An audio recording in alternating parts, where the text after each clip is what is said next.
The Pixies, Gigantic. Guitar tabs and listen with bass tabs and listen. I'll play all the parts right at the beginning. After that, I'll go back through, give the full explanation. Before we jump in, please hit that subscription button. It's the best way of letting me know that you like this video and you want to see more Pixies stuff. And now, let's go for it.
Alright, so for the chorus, we're just going to come in and basically match the bass, just put some power chords with it.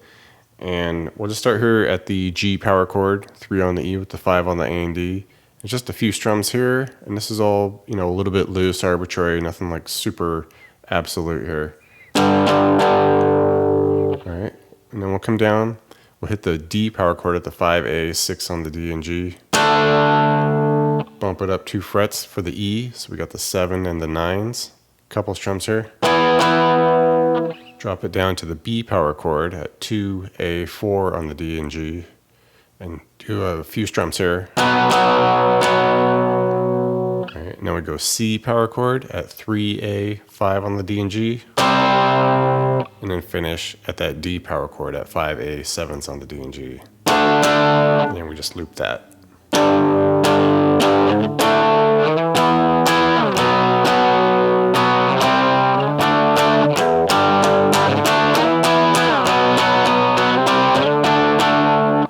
For the pre-chorus sections, basically we just want to hit this G note at the 12 on the G, and you want to get a bunch of gain, distortion going there so it just kind of sustains and feeds back. I don't quite have enough going on here, so basically just want to hit it, give it some vibrato, and just let it ring.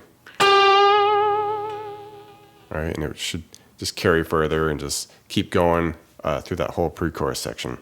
During the second pre-chorus section, while the other guitar is just kind of hitting that G note and getting the feedback, this other guitar is just kind of doing this real sporadic strumming, kind of hitting some of the D notes here at the 12 on the D, and then drops down, hits the 12 on the B and G, and just really shuffling through those, Alright, just getting kind of weird and loud and wild with it right there, just kind of building it up just to make the chorus kick in. Alright, the first interlude section, fun little scaling around here. We'll land on this 3 of the E just for that G note. Alright, then we'll slide up to basically this shape on the A and D that we'll just keep and just move around. Basically it'll be 5 on the A with the 4D. Okay, part of that D chord there.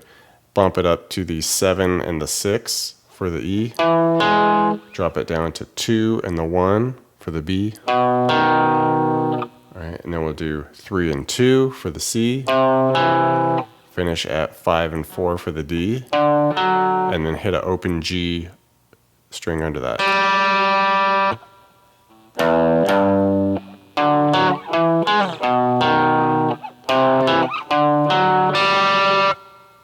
Second part of the interlude, everything kind of comes in big and full here, and one guitar is just doing this fun little octave thing where we'll hit the G, lower G octaves here at the 3E, 5 on the D, And you can just strum it like that, or you can get crazy with it. I think more just kind of quarter note strumming. This is good right here.